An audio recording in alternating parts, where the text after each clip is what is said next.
Et pouvoir diriger cette première partie. Alors, je dis bonsoir à tous et à toutes. Je crois que vous avez passé une bonne journée par la grâce de Dieu. Vous qui avez prié, Mazou, eh bien, tous les mardis sont toujours persévérants, fermes au poste. Que Dieu veille sur toi. Et tout d'abord, avant de commencer, donc, frère Baguidi est décédé. C'est la femme de Ivna. Ivna est membre du Centre Bonne Nouvelle, mais donc Baguidi, c'est son mari qui est décédé. Et samedi, j'ai eu le privilège de visiter Dr Baguidi avec Patricia. Et puis, donc, dimanche matin, il est décédé. Mais il était très souffrant aussi. Je pense vraiment plusieurs connaissaient donc Frère Baguidi, qui a l'habitude vraiment de venir à l'église avec sa femme, et surtout quand on était vraiment sur Charleroi. Alors, priez pour sa femme. Priez pour sa femme. Et puis ensuite, priez pour notre président, le président de la fédération, qui m'a envoyé un texto pour dire que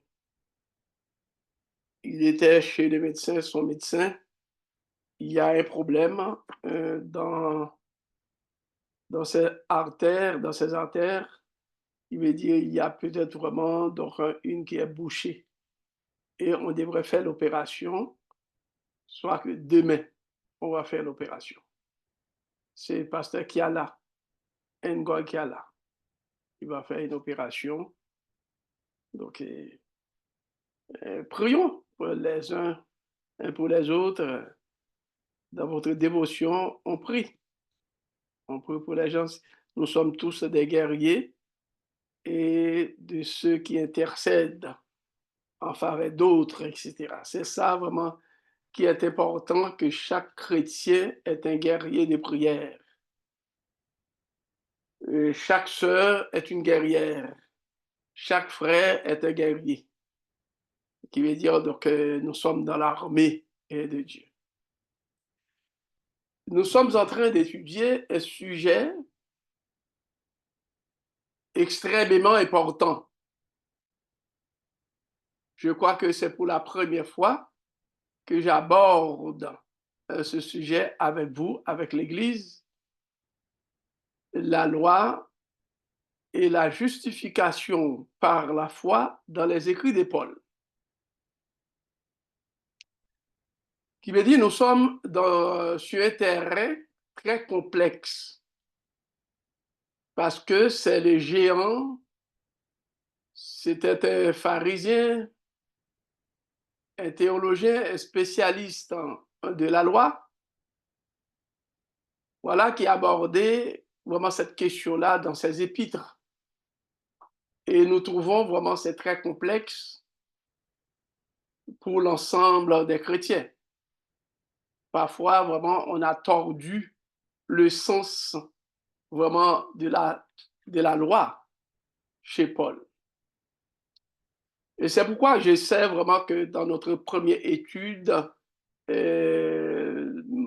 disons mardi passé, on a abordé la définition de la loi.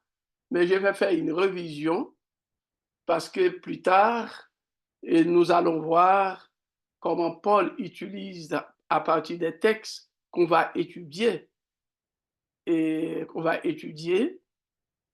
bien, donc, nous allons voir la complexité.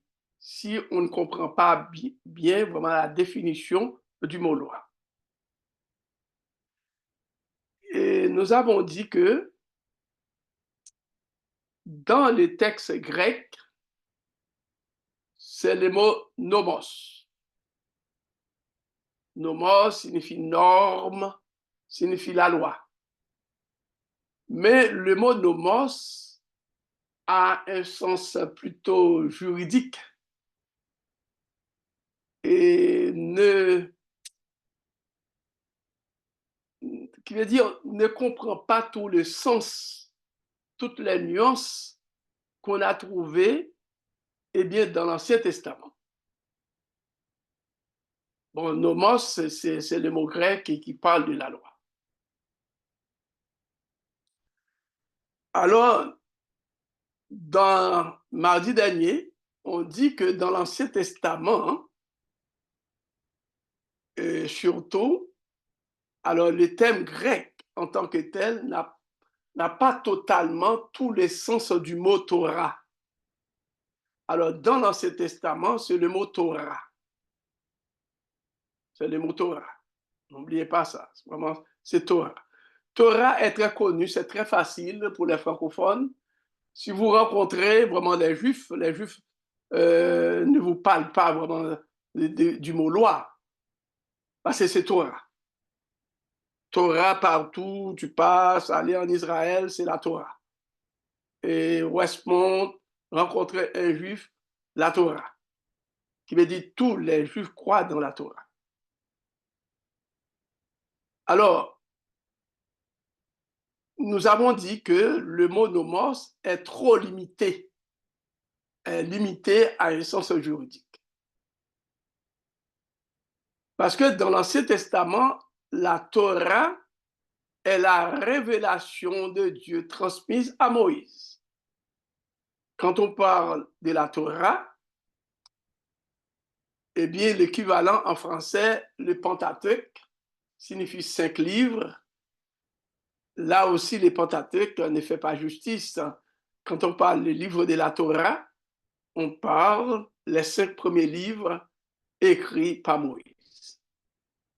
N'oubliez pas, si vous ne comprenez pas ou bien s'il y a quelque chose qui vous échappe, arrête-moi parce que nous sommes dans l'étude. Ce n'est pas du haut de la chair donc, durant la prédication. Même là aussi, dans la prédication, vous prenez note et après ça, vous pouvez m'appeler et me poser vraiment des questions. C'est ça vraiment qu'on peut être formé, et bien comme ça là. Moi, je suis très ouvert. Eh bien, vous posez vraiment des questions, vous me posez vraiment des questions. Au contraire, donc c'est un privilège de répondre à vos questions. Et puis, vraiment, c'est que lorsque on reste bouche bée, on ne comprend pas, ou bien on reste avec quelque chose qu'on comprend mal. Alors, le mot Torah, eh bien, ou bien, donc la Torah, comme révélation dans la Bible, est acceptée par tout le peuple, par tout Israël. Même si Israël, il y a un juif qui abandonne, qui vit d'une façon, etc., mais croit dans la Torah. Automatiquement, qu'on parle de la Torah, les juifs respectent, tous les juifs. Le mot Torah, Torah est dérivé de la racine de verbe. Le verbe qui donne naissance au mot Torah, c'est Yara. C'est Yara. Yara, c'est ce mot-là, c'est le verbe eh bien, qui donne naissance au mot Torah. Tout d'abord, mardi dernier, je vous ai dit que le mot Yara a 3 sens. Le mot Yara a combien de sens? 3 sens. Même si je ne vous entends pas, vous pouvez répéter dans votre cœur Yara, alors c'est le verbe eh bien, qui donne naissance au mot Torah. Et le verbe Yara a 3 sens. 3 catégories de sens. Premier, se jeter, lancer, tirer. Alors, qui veut dire vraiment, donc, c'est ça le premier sens du mot, c'est jeter. Lorsque vous voyez vraiment dans la Bible, lancer, jeter, tirer, eh bien, c'est le verbe Torah, c'est le verbe Yara qui donne naissance eh bien, au mot au mot Torah. Alors, il y a aussi, ça le premier sens qu'on a déjà étudié. Nous allons voir vraiment donc le mot deuxième sens. Deuxième sens, c'est le mot jeter les fondements. C'est vraiment intéressant. Hein? Jeter les fondements. Qui veut dire la racine du mot Torah, eh bien, c'est jeter les fondements. Poser. Lorsqu'on pose les fondements, ériger, par exemple, ériger un monument, indiquer, montrer, ça c'est le deuxième sens. Troisième sens, je vais faire appel à vous. Et c'est là vraiment le mot Torah va être très intéressant, axé sur le troisième sens. Eh bien, le troisième sens, c'est apprendre, instruire, éduquer, donner des directives rituelles, enseigner la distinction du sacré et du profane, enseigner quelque chose à quelqu'un. Ah, c'est intéressant, qui veut dire vraiment, le mot Torah va se baser particulièrement sur le troisième sens du verbe yara. C'est apprendre. C'est pour ça que le mot loi ou Torah,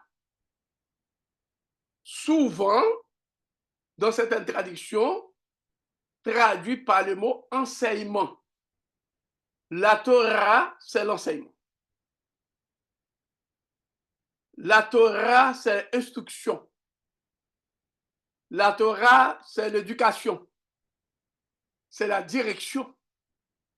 Qui veut dire Dieu a donné la Torah au peuple juif pour enseignement, pour enseigner le peuple juif, pour instruire, pour éduquer, pour diriger. Oh, waouh! Quelle définition!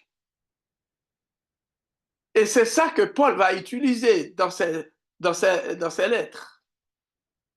La Torah, n'oubliez pas, c'est l'enseignement. C'est l'enseignement. Le ministère de Jésus-Christ était caractérisé par l'enseignement.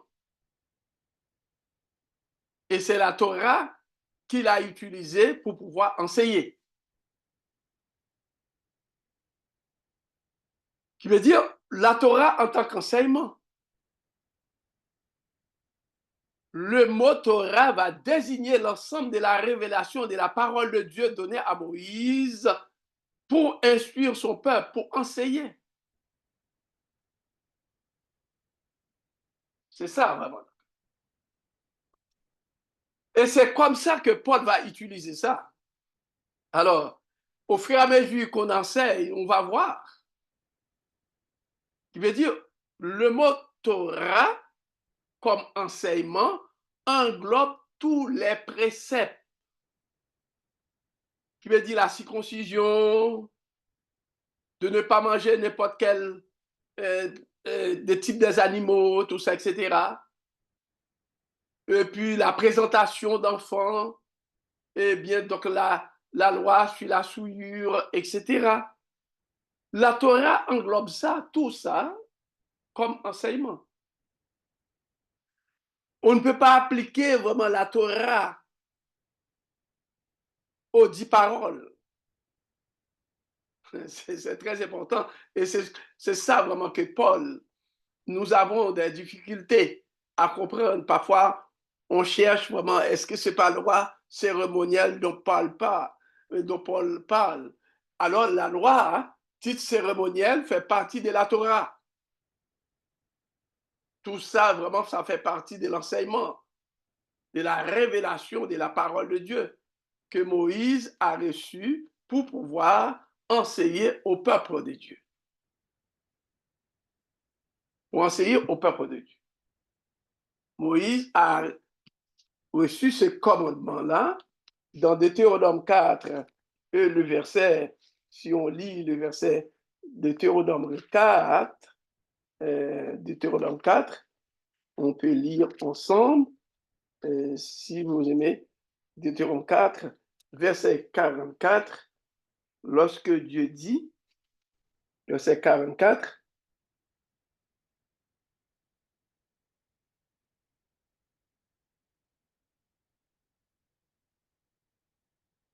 verset 44, il dit, c'est ici,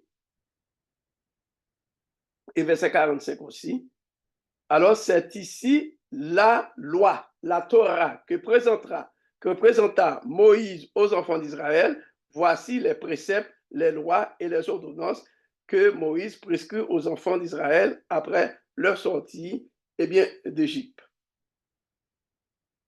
Maintenant, et le verset chapitre 5, verset 1er, il dit vraiment, Moïse convoqua tout Israël et leur dit, écoute Israël, les lois et les ordonnances que je vous fais entendre aujourd'hui, apprenez-les et mettez-les soigneusement en pratique.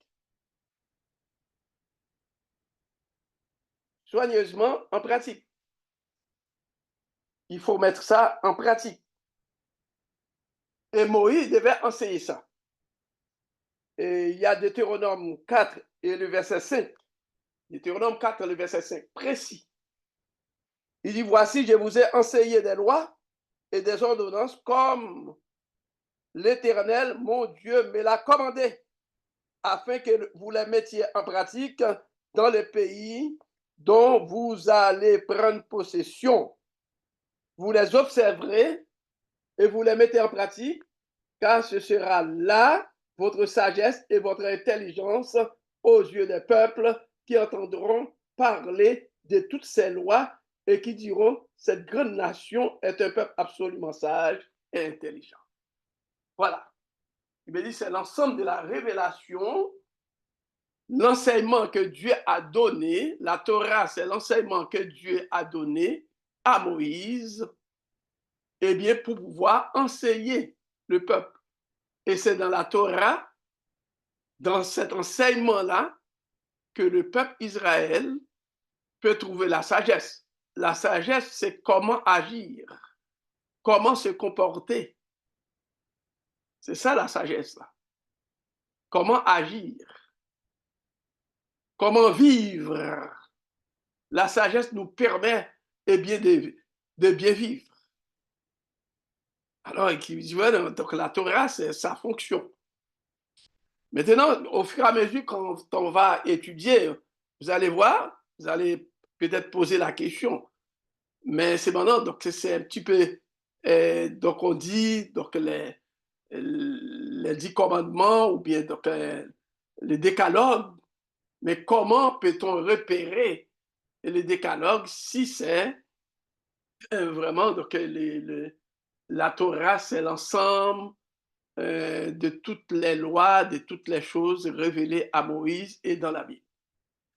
Effectivement, Paul, et c'est pas Paul qui le dit vraiment, c'est depuis dans la Torah, il y a un commandement, il y a un mot pour désigner une loi spécifique, un commandement, un précepte spécifique.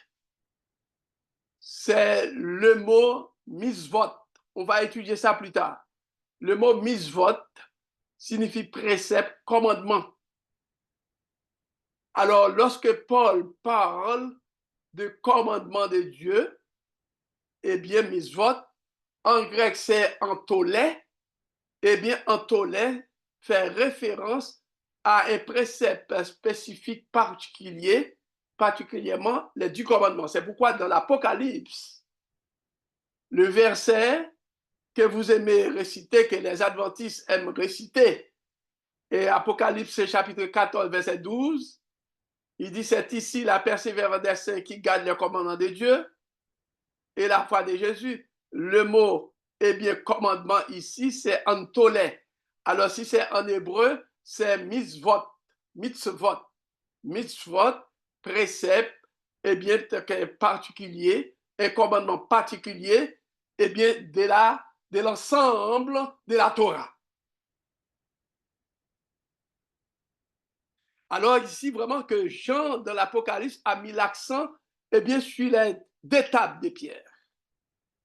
Quand tu dis, c'est ici la persévérance des saints qui garde les commandements de Dieu.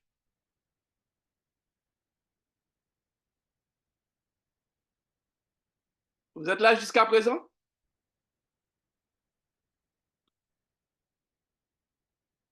Alors, silence radio, hein? On est là, on Oui, est quand même. nous sommes On là, est là. nous sommes là. OK. Amen. Jusqu'à présent, on comprend. Oui. OK. Mais on va donner des détails après. Donc, c'est au fur et à mesure. Nous avons déjà dit, on n'a pas besoin de relire vraiment les textes. Le terme Torah est utilisé dans les autres livres de la Bible pour désigner les 5 premiers livres de Moïse pour l'ensemble de la révélation. La Torah comprend l'enseignement sur la création, et puis ensuite le plan du salut, le plan du peuple de Dieu, tout ça, etc. Eh bien, c'est ce mot Torah qui représente les 5 premiers livres. Les 5 premiers livres. Alors, bon, je ne vais pas entrer dans les détails. Par exemple, si c'est en hébreu, les Juifs n'appellent pas Genèse. Donc, les Juifs appellent le livre qu'on appelle Genèse Bereshit. Alors, Bereshit signifie le commencement, l'origine des choses. C'est comme ça. Alors, c'est le premier mot qui apparaît, c'est le mot Bereshit. Signifie le commencement. Donc, oublie ça. Ça, ce qui veut dire vraiment, c'est en passant que je vous dis. Alors, le thème, alors plus tard, Malachi, le dernier prophète de l'Ancien Testament, va parler et vraiment donc de 5 premiers livres de Moïse, qui veut dire comme l'enseignement, comme la révélation. C'est intéressant de lire Malachi 4 et verset 4. Malachi 4, verset 4, parce que c'est le dernier livre de l'Ancien Testament. Et on fait appel aux Juifs qui étaient tombés dans l'apostasie à l'époque. Malachi, quelqu'un peut lire ça pour nous? Il ramènera le cœur des pères à leurs enfants et le cœur des enfants à leurs pères, de peur que je ne vienne frapper le pays d'interdit. OK. Donc, les textes bien dit. Souvenez-vous de la loi de Moïse, mon serviteur, Oui, auquel verset j'ai 4. prescrit en Horeb pour tout Israël des préceptes et des ordonnances. OK. Souvenez-vous de la Torah de Moïse, mon serviteur, auquel j'ai prescrit en Horeb pour tout Israël. OK. Horeb. Quel autre nom qu'on a donné? Horeb, c'est la montagne. Mais les lieux où se trouvait Israël à ce moment-là pour recevoir la Torah. Mont Sinaï? Mont Sinaï. Mont Sinaï, c'est une région. C'est toute une région, là. C'est presque vraiment un pays. Alors, qui veut dire donc que le lieu où Moïse a trouvé que Dieu a demandé de monter sur la montagne s'appelle Horeb. Pourquoi Horeb? C'est tellement sec, c'est désertique. C'est ça le mot Horeb signifie. OK? La région s'appelle Sinaï. Eh bien, sur la montagne de Sinaï, sur cette région, sur cette chaîne de montagnes, eh bien, il y a un lieu qui s'appelle Horeb. C'est comme à Port-au-Prince, c'est pour une illustration. À Port-au-Prince, hein, toute chaîne de montagnes, cette chaîne de montagnes-là, vous allez voir, vous commencez à côtoyer Saint-Marc, aller de la Tibonite, etc. Il y a vraiment des lieux qui s'appellent Mont-l'Hôpital. c'est un lieu spécifique. C'est pas vrai? Allô? Allô? Alors, Ouais. au reste, C'est pas c'était... tout le monde qui connaît l'hôpital. Hein? C'est pas tout le monde qui le connaît. Non, je parle vraiment des gens à Port-au-Prince, au moins. Donc, Ah, mais, on ok, a c'est étudié. ça. On a étudié. Tous les Haïtiens, oui, c'est vrai. OK. Ça, c'est ça. Alors ici, vraiment, donc, on veut parler, vraiment, donc, c'est la Torah, c'est l'ensemble de la révélation de la parole de Dieu. Le Nouveau Testament a utilisé, eh bien, donc, ce même mot en grec, nomos, dans l'expression la loi ou les prophètes, pour, eh bien, décrire l'ensemble de l'Ancien Testament, la loi et les prophètes, qui veut dire, eh bien, donc l'Ancien Testament est divisé en deux parties. Il y a la Torah qui est le Pentateuque et il y a aussi des Josué jusqu'à Malachie, s'appellent les écrits des prophètes. Donc, Ésaïe a désigné la loi ou les prophètes, la loi et les prophètes. Si on ne parle pas ainsi, eh bien, il y aura une Europe pour le peuple. Alors, le mot témoin ici est témoignage.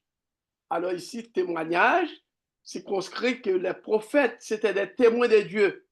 Alors, ils apportent le témoignage pour le peuple.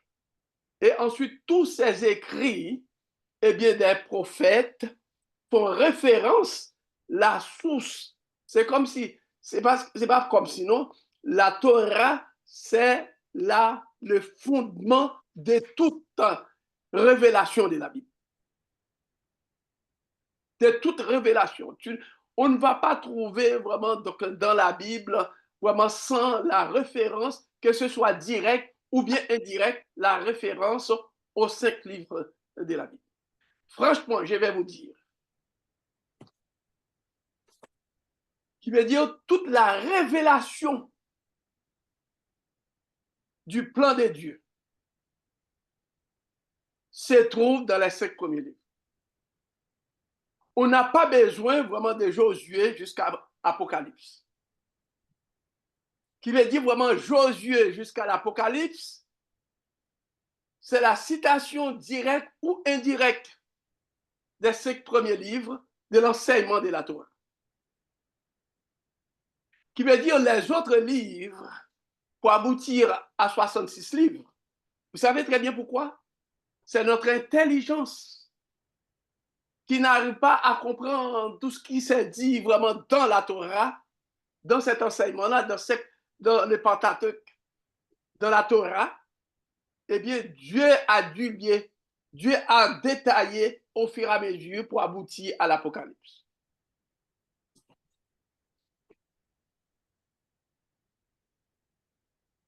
Tel que l'Apocalypse, c'est le langage d'Exode, le sanctuaire.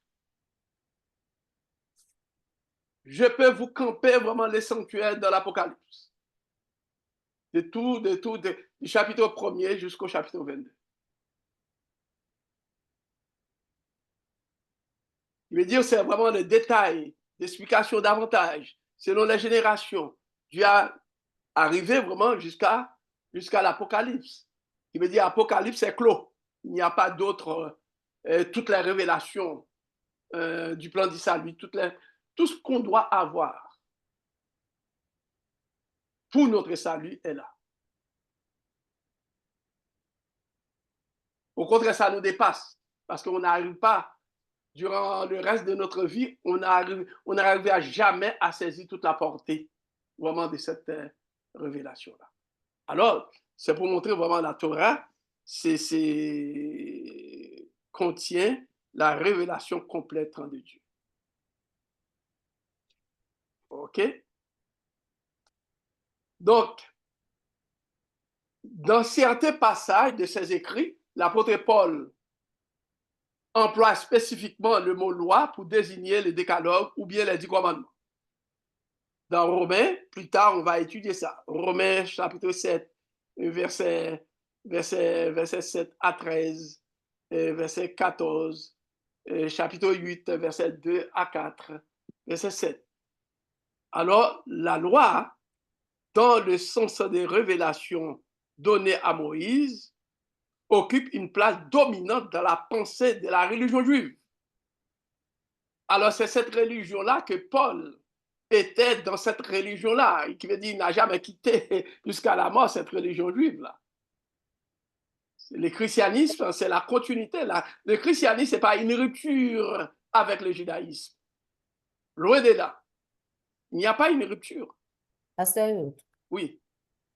tu as dit que toute la révélation du plan de Dieu se trouve dans la Torah. Donc, quelqu'un qui lit la Torah, il a Les toute juifs, la etc. révélation. Oui. C'est ça? Oui, oui, oui. Quelqu'un qui étudie profondément. C'est un océan. Doit découvrir le Messie, la mort, le retour de Jésus-Christ et puis la nouvelle terre. C'est là où je voulais venir. Est-ce qu'il va découvrir Jésus? Mais Est-ce qu'il oui, n'a pas besoin de lire les évangiles? hein? Mais sans lire D'ailleurs, que les évangiles, c'est l'interprétation de la Torah. Et pour les Juifs, Pour les Juifs aussi. et le retour de Jésus, tout ça, dans la Torah, Tout et est pour là les dans la Juifs Torah. qui ne croient pas. Tout est là Oui, dans la Torah. Par exemple, normalement, oui. tel que l'image du Canaan entre dans un pays, et puis lorsque Abraham, et puis dans Genèse, on a tout ça, dans Genèse. Et puis au niveau vraiment entre dans le pays, et puis qu'est-ce qui est arrivé? Eh bien, dans cette lecture-là, comme Abraham est arrivé dans le pays de Canaan, il était toujours étranger. Même si Dieu dit vraiment, je vais te donner le pays, mais Abraham a compris, ce n'est pas vraiment le véritable pays que Dieu veut lui donner. Et l'apôtre Paul a interprété ça dans Romains 4, chapitre 4. Mais pasteur, si on lit Genèse 22, on va voir que c'est l'évangile. C'est comme C'est l'évangile. l'évangile. Tout est l'évangile. Le premier évangile, là, la première base de l'évangile, c'est Genèse chapitre 3, verset 15. Tout est là. Oui. Et par Je exemple, mettrai une amitié. vous dites? Je mettrai une amitié entre toi et la femme. Oui. Et puis ensuite, par exemple, le millénium est là. Écraser la tête vraiment du serpent. Ouais. C'est pas. Il y a la croix, il y a la destruction du mal. Dans ce verset-là seulement, mes amis. Dans ce verset-là seulement. Le chapitre 22, c'est plus de détails qu'on donne. Mais dans ce verset-là, tout est là. Ça, c'est vrai. Même par exemple, les rabbins juifs, vraiment, écoutez bien, moi, j'ai regardé vraiment les commentaires juifs, etc. Ils sont arrivés tout simplement,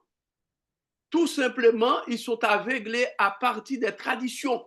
C'est la même chose pour nous, mes amis. Nous avons vraiment des traditions culturelles qu'on a enveloppées la spiritualité, la parole de Dieu. On devient aveugle. On ne laisse pas vraiment, on ne permet pas à la Bible de nous éclairer.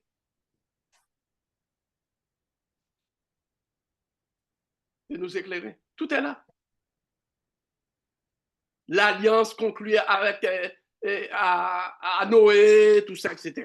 Tout est là, mes amis. Les 5 premiers livres de Moïse.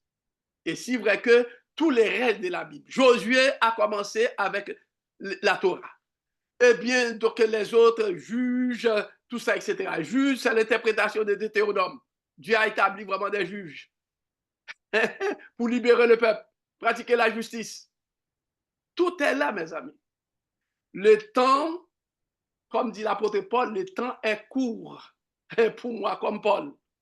On n'aura pas vraiment le temps pour décortiquer vraiment tous ces éléments-là, etc. Mais cependant, c'est vraiment extraordinaire. Ce que je voulais dire, pasteur, comme quelqu'un qui a entre les mains seulement ces 5 livres, c'est vrai, il va avoir la croix, etc., mais Il ne veut pas être en contact direct avec le Messie parce Oh, que mais oui, mais oui. Comment pas en contact direct avec le Messie? Ben oui, et l'ange de l'Éternel? les évangiles Les vont Juifs, pas ça. les Juifs ont un contact direct avec le Messie, Pasteur Youth. Mais oui, par Ok. l'intermédiaire de l'ange de l'Éternel. Tout Mm. simplement, quand le Messie est venu, eh bien, ils sont déçus. Mhm. Ils n'acceptent pas. Même Alors, nous, pasteur? aujourd'hui, nous avons des problèmes, mes amis. Alors, soyons sérieux. Est-ce qu'on connaît Jésus-Christ à la lumière de la parole, etc.? On présente vraiment Jésus parfois vraiment dans notre culture. Nous avons ces problèmes, ces mêmes problèmes-là. Ce n'est pas les Juifs, non? Il y a ces problèmes-là. Pasteur Qu'est-ce Youth, que tu veux dire? Qu'est-ce que tu veux dire? Clarifie comme quand tu dis qu'on n'a pas le même Jésus. Qu'est-ce que tu veux dire? Qui veut dire vraiment, donc, écoutez bien, dans le christianisme, la manière de recevoir vraiment le christianisme, on a enveloppé vraiment eh bien, Jésus bien, dans une culture pas vraiment directement d'après la révélation de la parole de Dieu qu'on reste dans l'alliance que Dieu nous a enseignée. Sinon, vraiment, l'Église, comme dit Hélène White, l'Église serait loin, on pourrait vraiment même arriver vraiment à bouleverser le monde. Tu vois vraiment quand l'Église primitive, eh bien, quand les chrétiens, les apôtres, après donc, après avoir passé 40 jours avec vraiment donc, les disciples, ils ont pris le temps de passer les 120 et à chercher le Seigneur, à comprendre les Écritures. Si vous lisez ça, chapitre 1er, Acte chapitre 1er, et puis ils ont compris et ils ont reçu le Saint-Esprit, etc. Et à ce moment-là, Pierre, qui était considéré comme quelqu'un qui ne comprenait rien, commençait par citer l'Ancien Testament pour dire vraiment, écoutez bien, c'est accompli, c'est ce que disent les Écritures. Qui veut dire qu'il y a toute une révolution. Ils avaient seulement l'Ancien Testament. Hein? Il y avait toute une révolution. Mais c'est pendant cette étape-là, je n'ai pas dit vraiment pour quelques-uns, oui, est arrivé. Mais l'Église dans son ensemble n'est pas arrivée à ce point-là. On a une religion plutôt sociale. Mais la transformation par la parole de Dieu, on ne l'a pas. Il faut dire la vérité.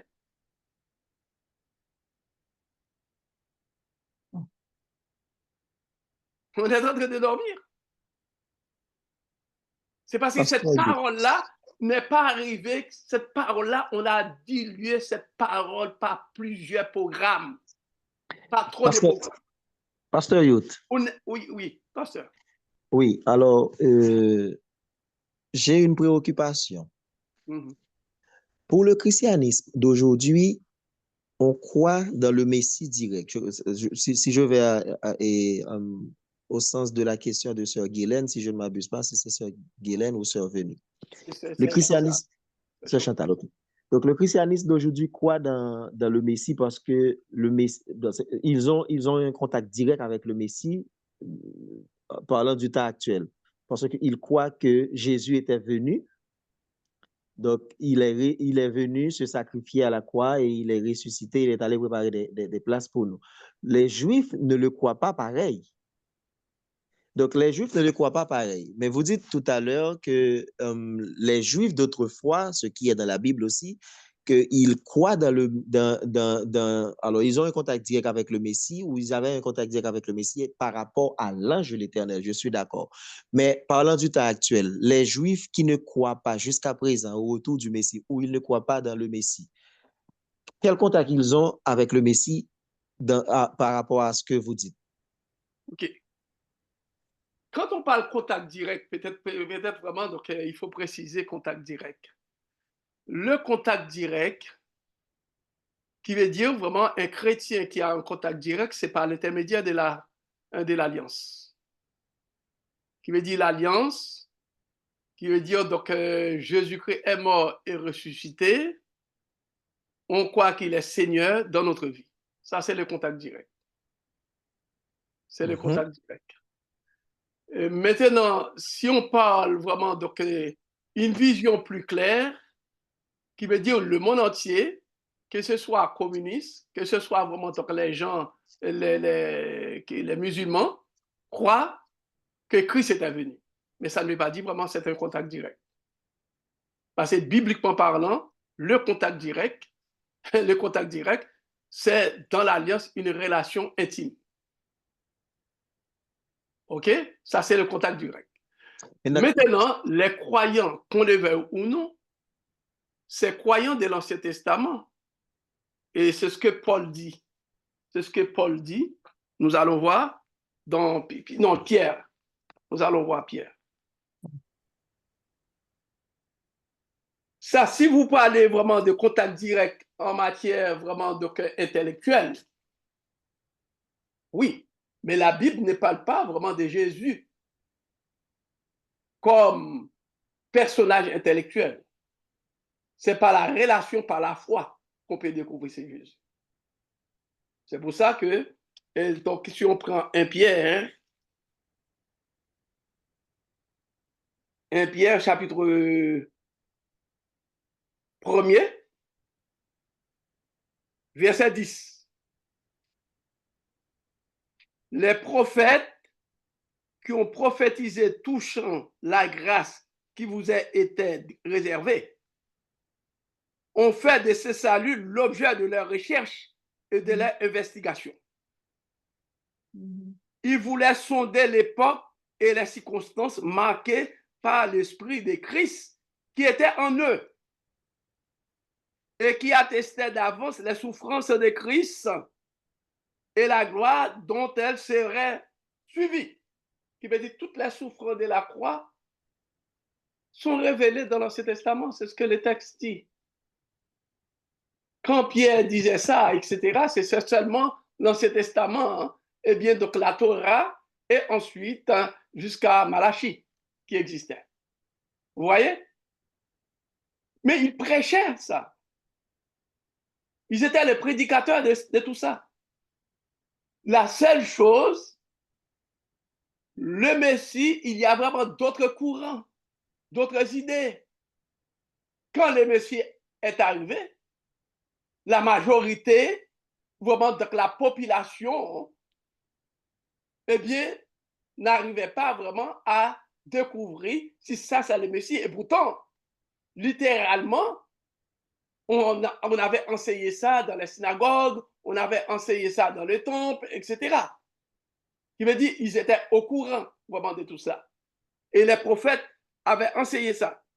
Regarde bien, il dit, il leur fut révélé que ce n'était pas pour eux-mêmes, mais pour vous, qu'ils étaient les dispensateurs de ces choses que vous ont annoncé maintenant, ceux qui vous ont prêché l'évangile par le Saint-Esprit envoyé du ciel et dans lesquels les anges désirent plonger leur regard.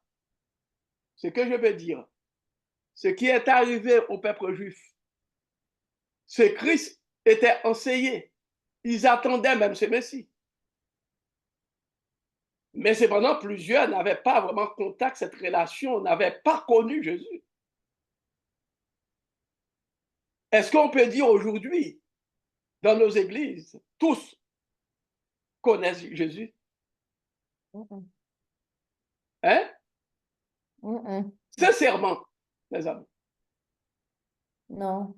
Parce que normalement, Jésus-Christ, c'est un personnage, c'est une figure de personnage. Il y a Jésus apocryphe. On dit toutes sortes de choses. On dit même Jésus, et même les musulmans, Jésus-Christ n'est pas mort réellement. Il y a, j'ai des livres vraiment ici, vraiment, il y a vraiment un Jésus qui est allé partir en Inde, qui a enfanté, qui a fait des enfants. Alors c'est la connaissance de Jésus, c'est le contact direct? Non.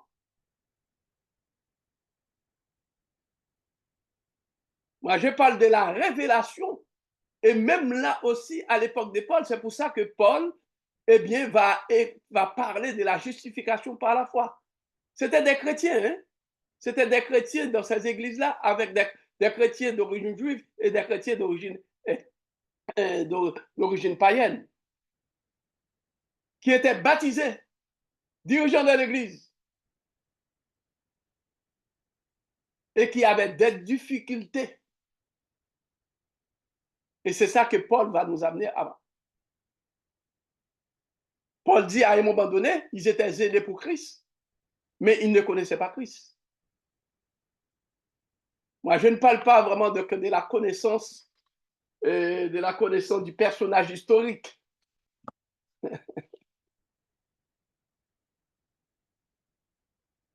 Est-ce que ça répond à la question? Oui, oui, ça va. Vous pouvez apporter. Non, ça va, oui. Sauf que ce que je comprends, c'est que les Juifs d'aujourd'hui ont un grave problème parce qu'ils ne croient pas en Jésus. Attention, il ne faut pas précipiter en besogne comme ça. Il ne faut pas aller en besogne. Il ne faut pas aller en besogne comme ça. Il y a un mouvement juif qui s'appelle messianique juif. Ah, ok. Ah, attention, là. Ne restez pas en Haïti, là. Il y a un mouvement messianique juif. Ok. Qui a traduit le Nouveau Testament en hébreu. Ah. Comme on a là. Moi, je parle vraiment dans un terrain. Je ne sais pas vraiment s'il y a un type là, un Haïtien qui étudie très bien. Donc, Colin, je ne sais pas si Colin vraiment est là. Donc, je l'avais invité aussi, vraiment, qui a côtoyé vraiment les luttes. N'oubliez pas, mes amis, moi, je suis allé même à Westmont rencontrer vraiment ce mouvement-là. Ils ont vraiment le local, le mouvement messianique juif, eh bien, reconnaît que Jésus-Christ, hein? Bonsoir, pasteur Youn. Oui. Oui, bonsoir. Vous Alors, je parlez n'ai de pas moi? encore terminé. Attendez, là. Je vais donner. Après ça, Okay. vous allez poser la question. Alors, le mouvement messianique juif reconnaît que Jésus, c'est le Messie. Amen. La seule différence, c'est étape par étape. La seule différence, maintenant, il croit quand même que Jérusalem doit être rebâti, qui veut dire donc le temple, pour aller rencontrer. Il croit dans le retour de Jésus aussi. Alors, il croit que le Messie, Jésus, va revenir pour rétablir le temple. Ah bon? Oui. Mais il croit que Jésus, c'est le Messie, le Jésus du Nouveau Testament. Ce sont eux qui ont choisi. Moi, j'ai le Nouveau Testament hébreu. OK? Il y a un grand mouvement. Et dans ce mouvement-là, l'Église adventiste bénéficie beaucoup. Il y a beaucoup d'églises adventistes juives aux États-Unis et en Europe. La conférence générale a établi un pont. On ne fait pas la structure comme par exemple conférence mission, mais c'est sous le rôle de conférence générale, former vraiment des gens pour travailler, des pasteurs. Ce n'est pas n'importe quel pasteur qu'on va envoyer. On a formé des pasteurs juifs eux-mêmes.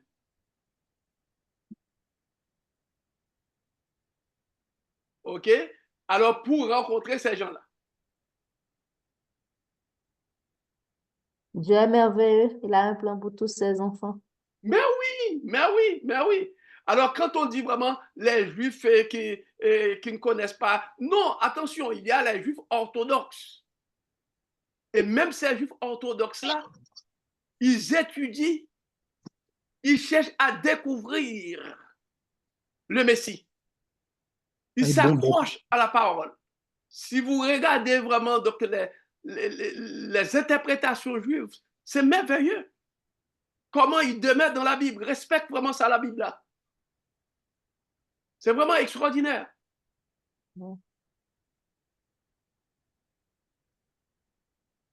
Ouais. Le salut vient des Juifs. Le salut, qui veut dire vraiment la révélation écrite, vient des Juifs. C'est ça, c'est ce que Paul veut dire. Il veut dire vraiment cette révélation qui est annoncée, parce que normalement, quand on dit vraiment le salut vient des Juifs, ce n'est pas des Juifs vraiment, qui veut dire le Messie qui donne le salut à l'humanité, sort des Juifs. Qui veut dire vraiment de la lignée. C'est là vraiment qu'il a pris, qu'il s'est incarné. Ah, oui, mon frère. Oui, bonjour. Oui. OK, j'entends que vous venez de citer un certain Colin. Est-ce que vous faites allusion? Non, non, non, c'est pas toi, c'est pas toi, c'est pas toi. C'est un collègue vraiment qui habite à Ottawa, qui est pasteur, qui a étudié la théologie. OK, OK. OK, merci. Parfait. OK. OK. Est-ce que ça va? Ça nous éclaire jusqu'à présent? Oui, ça va, pasteur. Ouais. Parce que ça ne veut rien dire si on connaît les Jésus historiques. Le monde entier connaît vraiment ces Jésus historiques. Même les Juifs. Mais le Jésus qui est le Messie pour entrer en relation avec lui, c'est autre chose. C'est autre chose. On peut être dans l'église, on connaît Jésus historique, mais on ne connaît pas vraiment ce Jésus qui a conclu l'alliance avec nous. Au niveau de l'incarnation qui est la postérité d'Abraham. Si on ne connaît pas ce Jésus-là, on perd notre temps. Pasteur Youth. Oui. Je ne vais pas te demander de tout résumer comme, mais tu dis si on ne connaît pas ce Jésus-là, on connaît toute autre chose, etc., etc. Dis-nous, parle-nous de ce Jésus-là, parce que c'est le but de l'étude, j'imagine, de connaître mieux ce Jésus-là. Alors, la Bible nous révèle vraiment de ce Jésus-là. C'est-à-dire vraiment donc, bon, le sermon sur la montagne décrit, si on regarde vraiment le sermon sur la montagne, c'est vraiment le message, la quintessence de tous les messages de ce Jésus qu'il faut connaître. Est-ce que tu veux dire que notre caractère devrait être... Notre caractère, demeurer dans l'alliance, suivre l'alliance, demeurer dans sa justice qu'il nous a donnée. C'est à ce moment-là. C'est pourquoi que l'apôtre Paul, je vais vous donner un verset, et puis qui peut résoudre, qui peut répondre à ça, et pour être plus concret, c'est dans Philippiens. Dans Philippiens. Dans Philippiens.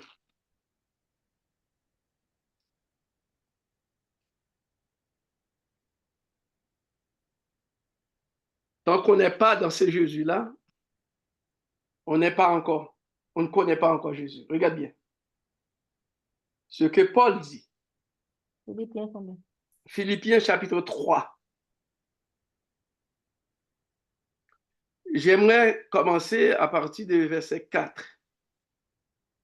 Qui dit, moi aussi, cependant, j'aurais sujet de mettre ma confiance en la chair. Si quelqu'un croit pouvoir se confier en la chair, je le puis bien davantage. La chair dont tu parles ici, c'est son origine juive. Moi, circoncis le 8e jour de la race d'Israël, de la tribu de Benjamin, hébreu né d'hébreu, quant à la loi, pharisien, quant aux zèles persécuteurs, la loi ici, quant à la loi, quant à la Torah, hein? OK? De l'Église irréprochable à l'égard de la justice de la loi. Soulignez ça, justice de la loi, parce qu'on va étudier ça, la justice de la loi. Qui veut dire, il était intègre. Mais ces choses qui étaient pour moi des gains, je les ai regardées comme une perte à cause de Christ. Je je regarde toutes choses comme une perte à cause de l'excellence de la connaissance de Jésus-Christ, mon Seigneur, pour lequel j'ai renoncé à tout. Pourquoi? Il renonce à tout, à la connaissance, l'excellence de la connaissance. Cette connaissance-là, ce n'est pas vraiment une connaissance théorique. L'excellence, relation avec Jésus-Christ. Il a rencontré Jésus, il a laissé tomber tout ça. De son passé, Benjamin, qui de la race Benjamin, qui veut dire vraiment, Benjamin n'était pas tombé dans l'apostasie, etc., la fierté familiale, origine, etc. Et au niveau des justices de la loi, qui veut dire il était intègre pour pratiquer toutes les cérémonies, tous les rituels. Mais Paul dit vraiment, je ne connais pas Christ. Et pourtant, vraiment, ils attendaient le Messie, il enseignait ça. Il dit, et même je regarde toutes ces choses-là comme une perte à l'occident, etc. Il dit, pour lesquels j'ai renoncé à tout. Je les regarde comme de la boue afin de gagner Christ. Voilà un homme converti. Et Paul était en prison pour Christ. Même là aussi, pour lui, cette relation-là devait l'amener à gagner Christ. C'est la parabole du marchand de perles de Grand Prix. Tu dis? C'est la parabole. Oui, ça a l'équivalent vraiment qui a vendu vraiment tout ça, etc. Alors, il dit, et d'être trouvé en lui, non avec ma justice, celle qui vient de la loi. Il veut dire, c'est sa justice. Il a fait des bonnes œuvres, on va étudier ça. Mais avec celle qui s'obtient par la foi en Christ. Mes amis, la connaissance du Christ, c'est seulement la foi qui peut nous amener. Et cette foi-là qui peut nous amener se trouve, est insérée dans les écrits, dans les paroles de Dieu. Ça n'a rien à voir avec le nombre d'années d'adventisme. Alors, la foi vient de ce qu'on entend et ce qu'on entend vient de la parole de Dieu. L'apôtre Paul dit, regarde bien, celle qui vient de la loi, mais c'est celle qui s'obtient par la foi en Christ, la justice qui vient de Dieu par la foi. Et pourtant, il était intègre dans les commandements. Et c'est là, mes amis, je vais vous brasser pendant cette étude. Je vais me brasser aussi durant cette étude-là. Pour voir, par exemple, on insiste beaucoup vraiment sur la loi, sur le sabbat. Si vous n'observez pas vraiment le sabbat, vous n'allez pas être sauvé, etc. C'est anathème, c'est anti l'évangile. C'est qu'on prêche comme ça. Parce que ce type de prédication-là, eh bien, amène la sécheresse dans l'Église, dans l'âme. Parce que là, on devrait mettre l'insistance pour permettre de respecter la loi, on ne l'a pas mis. C'est la justice par la foi. Quand un croyant bénéficie de cette justice, reste demeuré dans cette justice par la foi, eh bien, automatiquement, cette personne-là est liée à Dieu, est liée à ses commandements. Alors, c'est pourquoi l'apôtre Paul dit, eh bien, donc, la justice qui vient de tout ça, ainsi je connaîtrai Christ. Ainsi je connaîtrai Christ. Paul était en prison, mes amis. Paul était en prison pour Christ. Paul emploie ici vraiment le futur simple. Je connaîtrai Christ. Qui veut dire vraiment la connaissance, cette relation que Paul voulait avoir, c'est une connaissance permanente, une relation permanente, mes amis, qui dure. Et la puissance de sa résurrection et la communion de ses souffrances en devenant conforme à lui dans sa mort, pour parvenir, si je puis, à la résurrection d'entre les morts. Hein? Est-ce que vous êtes là? On va beaucoup plus loin.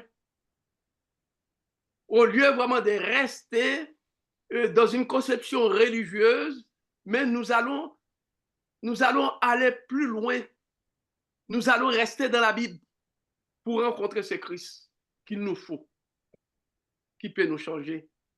Et c'est ce que Paul veut enseigner.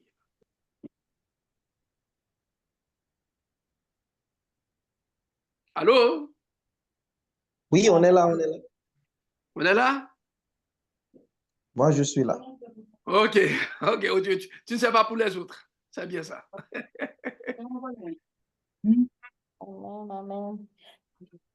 C'est venu que tu es là? Hein?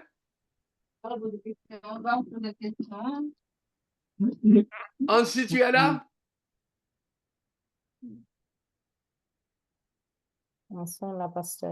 Ok, vous êtes là. Il y a un livre d'Ellen White, Pasteur, ce que je veux ajouter pour tout le monde. Il y a un livre d'Ellen White, c'est gratuit pour mieux connaître Jésus. C'est un livre formidable. Si vous voulez avoir une vigile gratuite. Il y a une dévotion. Oui, c'est ça, c'est bien. Pour mieux connaître Jésus, ça présente le Jésus, le renoncement, le désintéressement, l'amour, Ouais, le pardon, c'est ça. etc. C'est ça. Ouais, ouais. OK.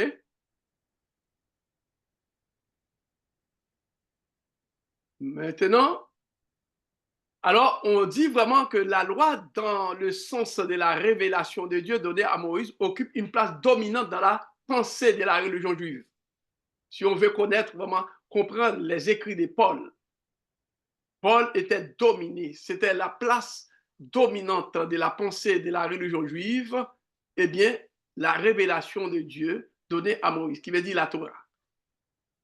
D'après l'enseignement donné au peuple, c'est l'obéissance à la loi qu'on parvient à la justice divine. Est-ce que vous êtes là, mes amis?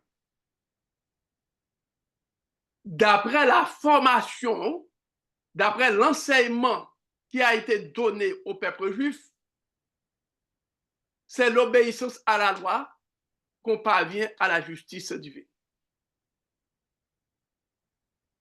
Et tous les juifs faisaient des efforts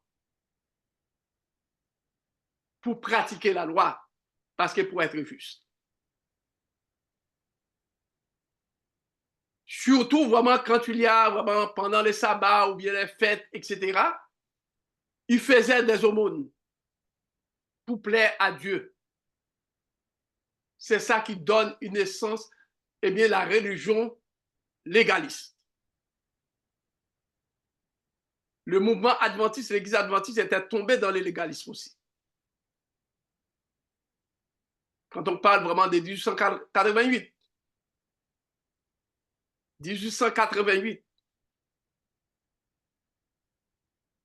qui veut dire on met beaucoup d'accent sur l'enseignement de la loi au lieu de prêcher la justice de Christ. Et jusqu'à présent, il y a certaines personnes, on met beaucoup d'accent sur la loi. Même si on dit... Oui. Parce que même les Juifs savaient, même s'ils faisaient des efforts pour observer la loi, j'ai comme l'impression qu'ils savaient qu'il manquait quelque chose. Si on prend l'exemple du jeune homme riche qui était allé voir Jésus, il a nommé qu'il a observé la loi quand Jésus lui a posé la question. Mais il est venu quand même poser la question à Jésus, qu'est-ce qu'il doit faire pour être sauvé. C'est comme... On va venir là-dessus, là-dessus. C'est parce que il faisait face à l'enseignement de Jésus. C'est l'enseignement de Jésus qui l'a interpellé. Mais si vous lisez très bien le texte, eh bien, donc il s'approchait de Jésus pour montrer vraiment qu'il est légal, parce que c'était l'enseignement typique qui existait, qui veut dire tu fais tout, tu pratiques la loi, tu es conforme. Et c'est la réponse qu'il a donnée à Jésus, si vous lisez très bien. Parce que c'était l'enseignement officiel. Tu fais ça, et puis, donc, tu es juste. Alors, voyant que l'enseignement de Jésus-Christ est autre, qui veut dire pas un autre enseignement, mais Jésus met l'accent sur la relation avec Dieu. Et c'est cette relation avec Dieu qui va nous permettre de pratiquer la loi. C'est le contraire qu'il a fait. Les Juifs pratiquent la loi pour être justes, alors Dieu veut vraiment que sa justice communiquée, eh bien, donc à celui qui s'humilie devant lui, est capable de pratiquer la loi. C'est ça qu'on va étudier vraiment dans les prochains jours, là. Dans les prochains jours. C'est à l'envers. C'est comme si, par exemple, et ensuite, vraiment, l'apôtre Paul va nous montrer, sans la justice de Dieu, sans la grâce de Dieu, on n'arrivera jamais à observer la loi. Impossible. Parce que sans la grâce de Dieu, on ne sera pas transformé dans nos pensées. Et on pêche dans nos pensées. C'est ce que Jésus-Christ a dit. Le mensonge, commérage, tout ça vient au niveau de la pensée. Et la loi condamne ça. Qui veut dire l'enseignement de Paul est profond. Il peut faire une révolution. Vous savez très bien, je vais vous dire que c'est l'enseignement de Paul, la justification par la foi, qui a fait la réforme protestante avec Martin Luther. Quand Martin Luther a étudié, l'Esprit de Dieu a guidé Martin Luther. Malgré vraiment c'était un docteur en théologie, Luther a passé des années à étudier l'épître de Paul, la justification par la foi.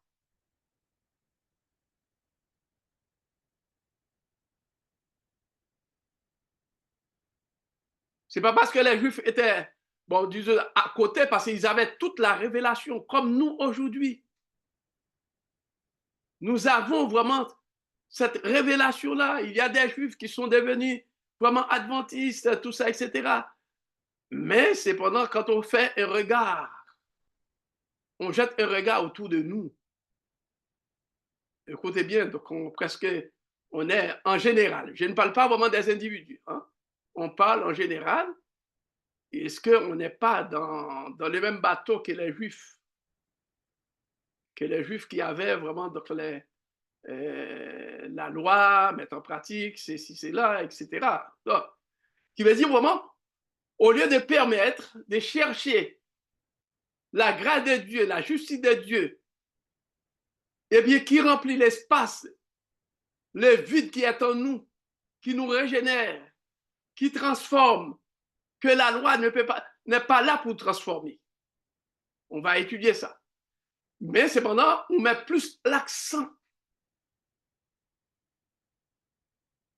Ah, si tu ne fais pas ça, tu ne seras pas sauvé.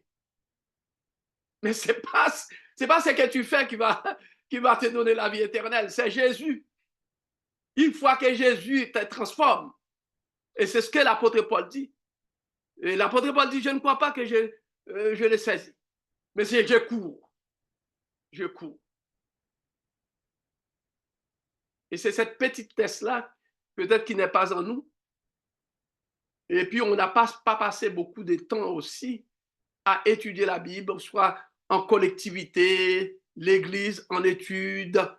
On ne fait pas ça. Par exemple, vous allez trouver ça chez les Juifs, étudier ensemble, etc., au fur et à mesure. Et ils découvrent la vérité. C'est pourquoi il y a un mouvement messianique. Ce mouvement messianique qui découvre que Jésus-Christ, eh bien, c'est le Messie. C'est Jésus-Christ qui était venu. Mais dans tout mouvement, il doit y avoir des redressements.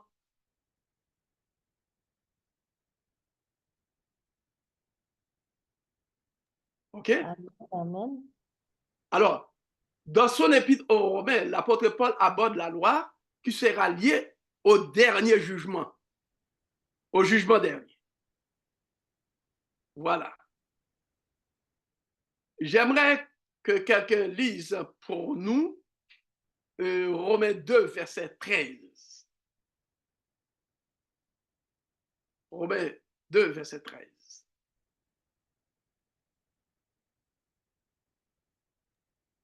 Romains 2, verset 13 nous dit, Ce ne sont pas en effet ceux qui écoutent la loi qui sont justes devant Dieu, mais ce sont ceux qui la mettent en pratique qui seront justifiés. Ah!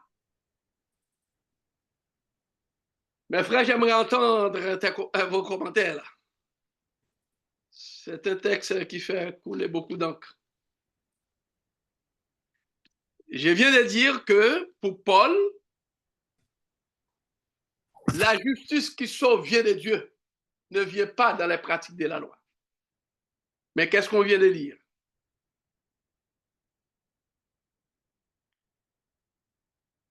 J'attire votre attention. Qu'est-ce qu'on vient de lire ici? Et quand on pratique la loi, on est justifié. Ah! Tout le monde est d'accord avec le résumé de Chantal? Oui, oui, c'est ce que j'ai lu aussi. Amen.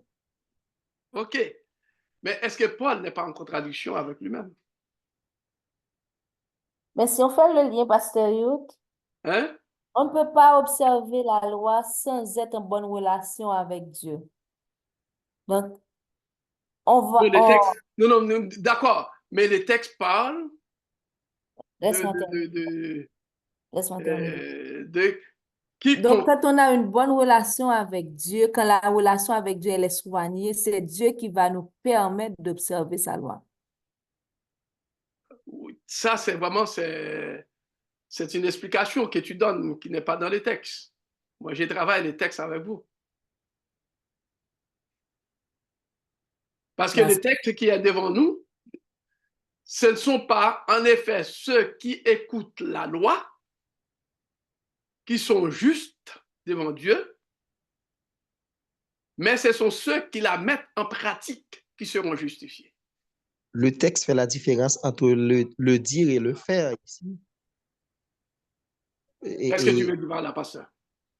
Oui, parce que le texte parle de écouter. Donc, tout le monde peut toujours entendre écouter la loi, mais la relation personnelle, fonctionnelle d'intimité avec Dieu a beaucoup plus de valeur, ou c'est ça qui est nécessaire au lieu d'avoir la loi sous ses yeux et n'ayant pas de bonne relation avec le Seigneur. Oui, c'est bien. Mais c'est vraiment écouter dans la Bible ici, c'est recevoir. Okay. Ce sont des gens qui possèdent la loi. Ce que Paul veut dire, ce ne sont pas, en effet, ceux qui écoutent la loi. Et dans le contexte, il parle aux Juifs qui ont reçu la loi. Les dépositaires de la loi. Oui. Mais de quelle loi ici? Ensemble. C'est la Torah. La Torah. La Torah. Qui veut dire ils acceptent vraiment toute cette révélation de Moïse. Hein? Toute la révélation de Moïse, c'est ça qu'il dit. Ils ont accepté. Tout le monde croit dans cette révélation-là. Mais ce n'est pas le fait d'accepter, de recevoir ça. C'est ça que Paul dit. Qui vont être justes devant Dieu, mais ce sont ceux qui la mettent en pratique qui seront justifiés. Il y a un problème de grammaire que je veux faire ressortir et que vous allez comprendre. Ce que Paul veut dire dans le texte, ce n'est pas pratiquer la loi pour trouver la justice, parce que la justice n'est pas dans la loi. Même si vous pratiquez la loi, vous ne pouvez pas trouver la justice. C'est là vraiment les écrits de Paul sont difficiles. Quand tu dis vraiment ce sont ceux qui la mettent en pratique seront justifiés. Qu'est-ce qu'on a remarqué, mes amis? Alors, n'oubliez pas, si on met vraiment dans le contexte, ce passage doit être analysé dans son contexte. Dès le premier chapitre de l'Épître aux Romains, Paul décrit les péchés des païens. Vous connaissez ça? C'est-à-dire des nations, des peuples qui s'éloignent de Dieu, etc. D'après l'Épître aux Romains, ils seront jugés selon leur Ça, vous savez très bien. Qui veut dire vraiment, les païens vont être jugés, ceux qui ont reçu, eh bien, donc, la loi, la Torah, ils vont être jugés. Alors, pourquoi que les païens qui n'ont pas reçu la loi vont être jugés, mes amis? Dieu s'est révélé à eux d'une façon ou d'une autre. Hein? Dieu s'est Est-ce que la révélé. révélation qu'ils ont reçue, est-ce qu'elle est différente de la révélation qui se trouve dans la Torah? Mais le verset 14, et Paul a donné la réponse. Il dit, quand les païens qui n'ont point la loi font naturellement ce que prescrit la loi, ils sont eux qui n'ont point la loi, ils ont eux qui n'ont point reçu la loi, une loi pour eux-mêmes. Ils montrent que l'œuvre de la loi est écrite dans leur cœur, leur conscience en rendant témoignage et leurs pensées s'accusant ou se défendant tour à tour. C'est ce qui paraîtra au jour où, selon Mon évangile. Dieu jugera par Jésus-Christ les actions secrètes des hommes. OK. Alors, il ne faut pas précipiter trop vite parce que là, donc on va rester vraiment dans le texte. Qui veut dire vraiment, OK, qui veut dire donc les païens vont être jugés par la loi et ceux qui ont reçu la loi aussi et vont être jugés. Maintenant, est-ce que c'est de la même loi? N'oubliez pas que nous sommes dans la loi ici, c'est la Torah. C'est la révélation de la parole de Dieu. Est-ce que les païens ont reçu la même révélation que les Juifs, dans le contexte des Juifs? Non, Non? je ne crois pas. Tu ne crois pas? Parce que les Juifs ont reçu, les Juifs ont reçu un message de Dieu. Donc, les païens n'avaient aucune relation avec Dieu, ou les païens n'ont pas de relation avec Dieu. Donc, Okay. Dieu... Mais c'est là le problème. Moi, parce que je crois que tout le monde a reçu la même loi parce que les Juifs, ce que nous appelons païens, ce n'est pas une autre création. Nous venons tous de la descendance de la création. Nous avons tous reçu la même chose, d'une certaine façon. OK. Je suis d'accord avec toi. C'est une bonne réponse, mais maintenant, ne fais pas la différence. Quand on parle païen, on parle des nations. Des nations qui n'ont pas reçu eh bien, la révélation écrite. Il y a différence. Il y a la révélation écrite, il y a la révélation de Dieu qui se trouve eh bien, dans la création et dans la conscience. Oui. Et c'est la même révélation. Amen. Amen.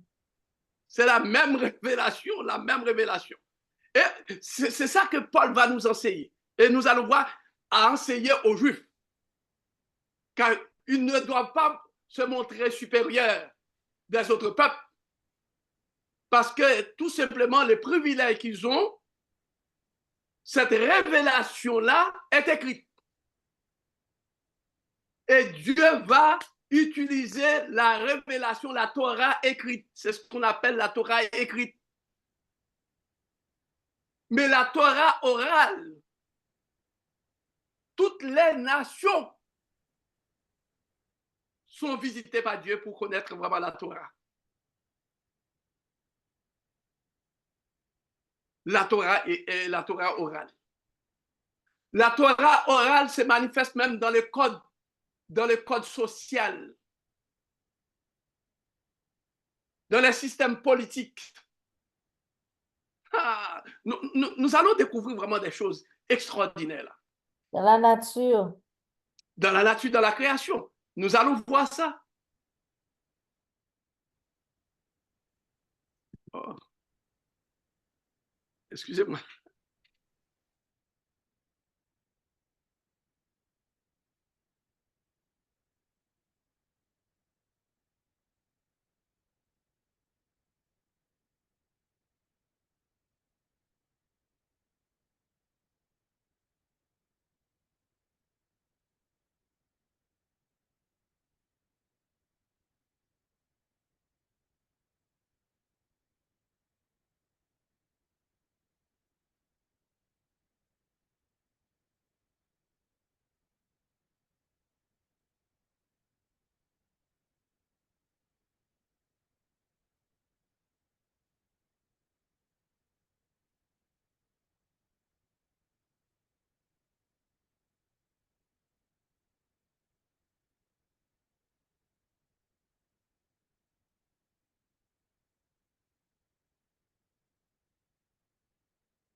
Oui, pasteur, tu es là? Il a dit, excusez-moi. Pasteur Wood n'est pas là. Pasteur, tu es là? Non, Pasteur Wood n'est pas là. Je pense qu'il a. Je ne sais pas qu'est-ce qui arrive, mais il n'est pas là. Pasteur Wood n'est pas là. Non, Pasteur Wood n'est pas là. Je pense qu'il a. Je ne sais pas qu'est-ce qui arrive, mais il n'est pas là. On peut l'attendre.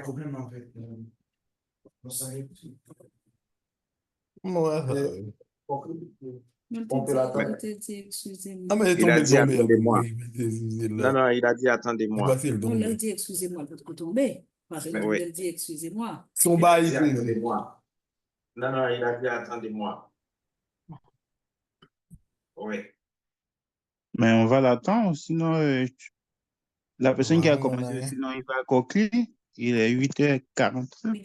Mais on va l'attendre, sinon. Il est là. Non, non, c'est résolu. C'est pas...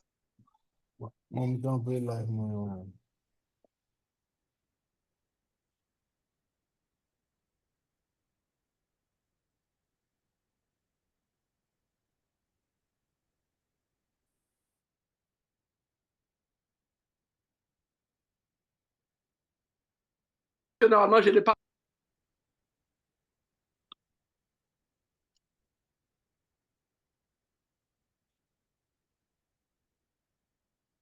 Allô?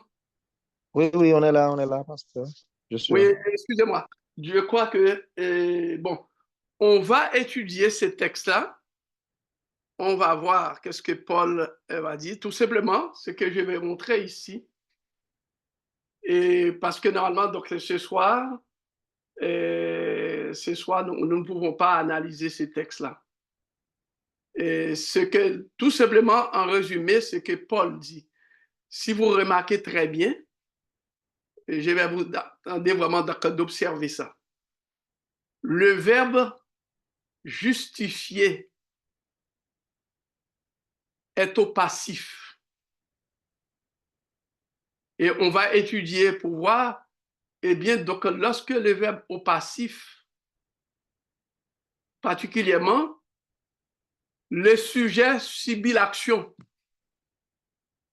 Mais ce n'est pas le vrai sujet qui fait l'action. Quand tu dis vraiment ce sont ceux qui la mettent en pratique seront justifiés, derrière celui qui fait l'action de justification, c'est Dieu lui-même. Qui veut dire ils seront justifiés par Dieu. Ce que Paul veut dire par là, la révélation de la parole de Dieu a pour but de nous garder pour pratiquer la droiture. Mais ce n'est pas la pratique de la loi qui nous permet, eh bien, qui nous donne la justice. C'est Dieu qui nous donne, qui justifie, qui communique la justice avec nous. Mais Dieu a donné la révélation, qui veut dire la Torah, la Bible. Ce n'est pas pour nous justifier, ce n'est pas pour nous accorder vraiment la justice, mais c'est plutôt pour pratiquer la droiture. C'est très profond là. De la même façon que Dieu a donné cette même loi à travers la création, à travers la conscience, que Dieu se révèle aux païens, ce n'est pas pour justifier les païens, mais cependant, qui veut dire c'est pour pratiquer la justice.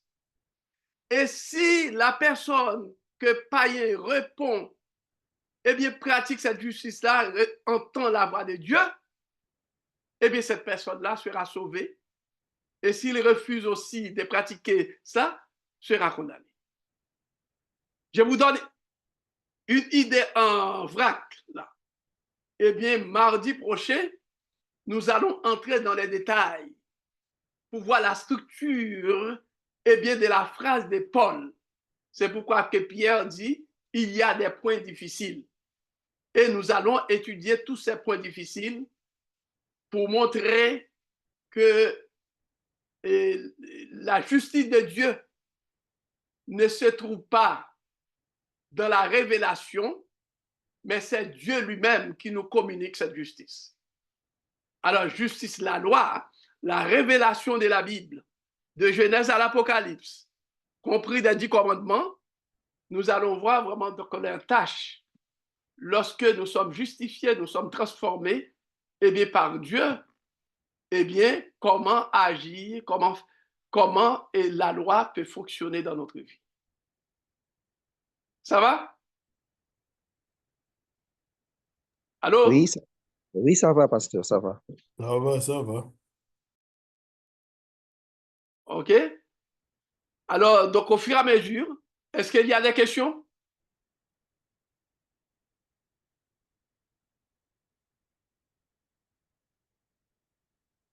Est-ce qu'il y a des questions? Bien, il y a des commentaires.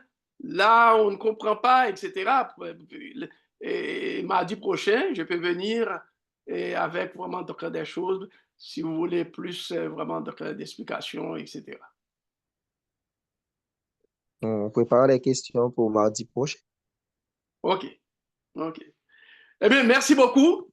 Merci beaucoup. N'oubliez pas que l'étude de la loi dans les écrits de Paul, c'est pas manger vraiment une soupe, c'est pas boire un liquide.